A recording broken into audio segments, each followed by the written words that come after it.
बिस्मिल्लाहिर्रहमानिर्रहीम, अस्सलाम वालेकुम। पाकिस्तान और दुनिया भर में देखने और सुनने वालों को अब्दुल कादिर का सलाम। ये व्लॉग थोड़ा लेट आने पर माजरत खाऊं बिकॉज शहर इक़्तिदार में कुछ ऐसे राब्ते, कुछ ऐसी मुलाकातें हो रही हैं जिनके बारे में वेरीफाई करना बड़ा ज़रूरी है। यानी एक एक चीज़, एक एक खबर को वेरीफाई करने में थोड़ा टाइम लग रहा है क्योंकि इस सारे माहौल में बहुत सारी फेक न्यूज़ हैं। टीवी पर चलने वाली खबरों की जब हम खुद तस्दीक करते हैं, बात करते हैं उन लोगों से, टीवी के ऊपर ब्रेकिंग न्यूज़ चल रही है और उसी खबर की तस्दीक के लिए जब उसी मुतल्लिका शख्स से रब्ता किया जाता है, वो कहता है एब्सोल्युटली फेक न्यूज़ है, ऐसी कोई चीज़ हुई नहीं है, कोई डेवलपमेंट हुई नहीं है। तो आज बहुत सारी चीज़ें हैं, उनके बारे में एक एक करके आपको बताता हूँ। ख़ास तौर पे अब से कुछ देर पहले शहबाज शरीफ यानी वज़ीर आज़म और पीटीआई के अहम रहनुमा असद कैसर की मुलाकात की खबरें चली। मैंने खुद उसको वेरीफाई करने की कोशिश की। क्या पता चला है, बड़ी दिलचस्प कहानी है, कुछ ही देर में आपको बताता हूँ। लेकिन तरदीद भी आ रही है उसकी कि कोई मुलाकात नहीं हुई, लेकिन तस्दीक भी एक अहम ज़राए से हो रही है। इस सारे माहौल में आपको पता है पाकिस्तान तहरीक इंसाफ और हुकूमत के दरमियान मुज़ाकरात के एक बार फिर आगाज़ की खबरें गर्म हैं।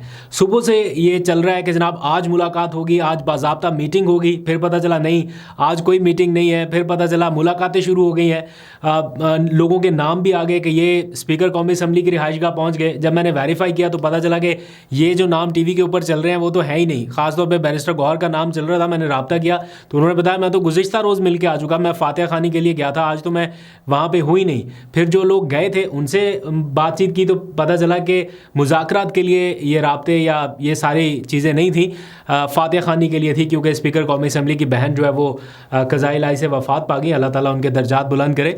तो उसके लिए जो फातिहा खानी का सिलसिला था उसके लिए गए।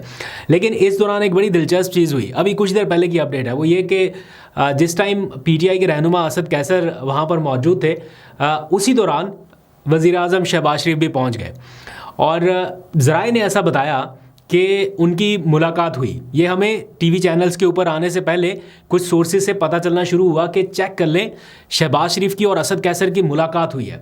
तो इस पूरे सीन में ये बड़ी इंपॉर्टेंट डेवलपमेंट थी। अगर ये मुलाकात हुई तो हम इस खबर की खोज में लग गए।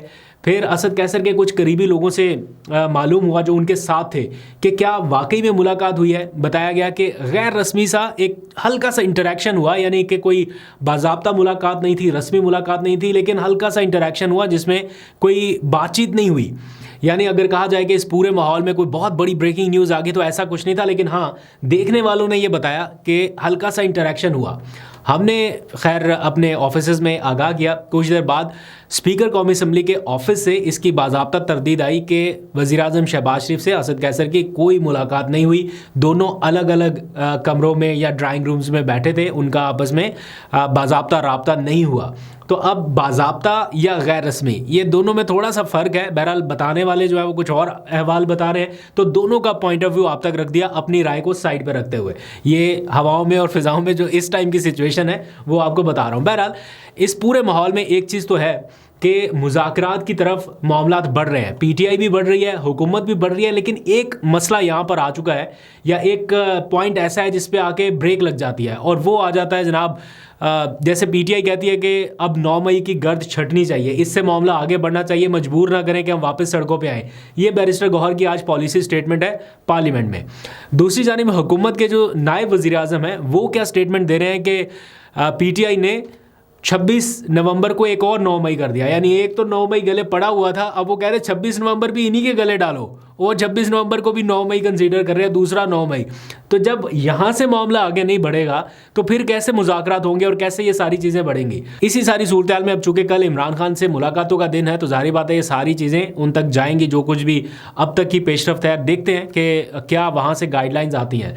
लेकिन इस सारे माहौल में जिस तरह का मैं एक ख़बर मैंने ख़ास देखी, मैं ना यहाँ पे वो दिखाऊंगा आपको, ना कोई टेम्पलेट दिखा रहा हूँ, आप सोशल मीडिया पर देख रहे हैं, मैं सिर्फ एक रेफरेंस कोट करता हूँ। जिस किस्म की डिमांड इमरान खान से की जा रही है कि जैसे कहते हैं ना कि सिस्टम को एक तलाक देनी पड़ेगी, मुस्लिम लीग नून को, और दूसरी के बारे में जब वो जिक्र करते हैं तो एतबार उठ जाता है जमहूरियत से, और वैसे ही उठा हुआ है। लेकिन जब इस नहज तक मामला चला जाता है तो कहने के लिए अल्फाज ही ख़त्म हो जाते हैं कि यार हम किस किस्म की सियासत में पड़े हुए हैं। पहले केसेस बने, इसी किस्म के केसेस बने, पहले कहा गया ये सारा कुछ गैर शरई है, ये है ही नहीं, ये ठीक ही नहीं था। अब कह रहे हैं कि ये ठीक था, लेकिन ये मैं वो लफ्ज़ भी इस्तेमाल नहीं करना चाहता। वो कहते हैं कि ये करना पड़ेगा।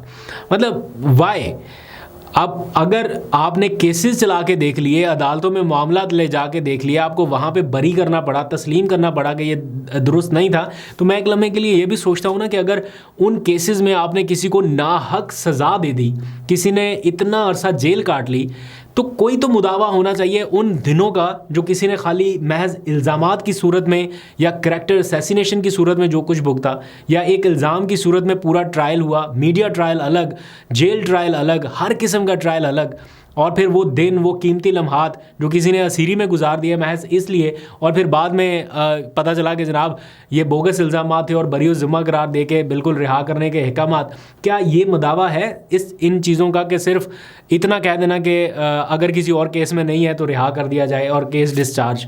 मतलब कोई और तरीक़ाकार होना चाहिए, कोई और मैकेनिज़्म होना चाहिए ऐसी चीज़ों के मुदावा के लिए। अब वो नहीं हुआ, उल्टा अब ये वाली चीज़ें जो है वो सुनने को मिल रही हैं, तो ये बड़ी अफसोसनाक है। एनी हाउ, पसे पर्दा ये चल रहा है कि हुकूमत कोई कमेटी कायम करने पर गौर कर रही है, और आने वाले 1-2 दिनों में, 3-4 दिनों में आप देखेंगे कि कोई ना कोई पॉजिटिव डेवलपमेंट आपको नज़र आएगी।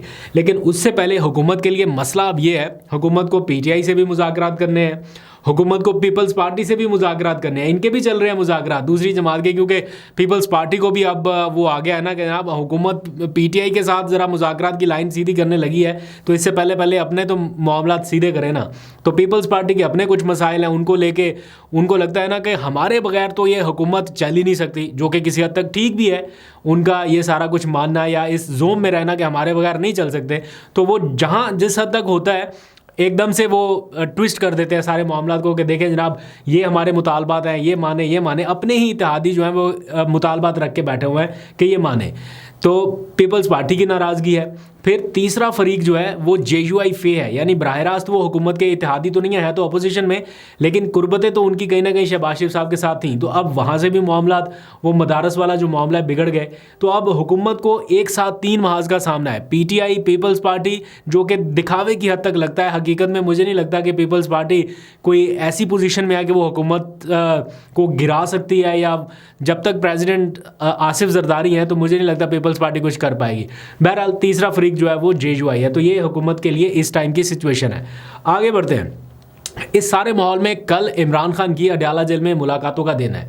तो जो भी अब ये सिग्नल्स आ रहे हैं, जा रहे हैं, कुछ चीज़ें ऐसी हैं जिनके बारे में बताया नहीं जा रहा। जैसे आज साहिबजादा हामिद रज़ा से पूछा गया कि कोई राब्ता हुआ है, बाकायदा कोई इनिशिएटिव लिया गया है, तो उन्होंने कहा कि कुछ चीज़ें बताने की नहीं होती, ये बैरिस्टर गौहर या उमर अयूब साहब तक, बल्कि उमर अयूब का उन्होंने नाम लिया कि उनकी अमानत है, उन तक ही रहे। दैट मीन्स कि कुछ ना कुछ सिग्नलिंग जो है वो हो रही है, खुल के नहीं बताया जा रहा। ये अलग बात है और अच्छी बात है। मैं अप्रिशिएट करता हूँ कि होने से पहले ही ढिंडोरा पीट देना भी बहुत सारी चीज़ों को ख़राब कर देता है। तो अच्छी बात है, जब तक चीज़ें मैच्योर ना हो जाए, नहीं ज़रूरत मीडिया में बताने की, क्योंकि ऑलरेडी इतना कुछ चल रहा है तो उसमें थोड़ा सा लाइमलाइट में रहे मामला, तभी अच्छा है। इस पूरे माहौल में जो अच्छा हो रहा है वो ये कि PTI एक कदम आगे बढ़ रही है।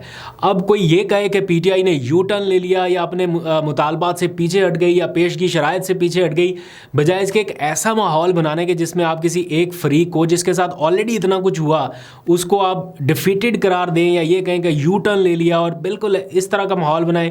उससे बेहतर है कि थोड़ी सी सेंस प्रिवेल अगर हो रही है तो होने दें। मुज़ाकरात का माहौल अगर बन रहा है तो बनने दें, बजाय इसके कि एक फरीक को आप बिल्कुल डाउन प्ले कर दें और दूसरे को आप ऐसे बताएं कि उसने जो कुछ किया है वो सारा बिल्कुल ठीक किया था।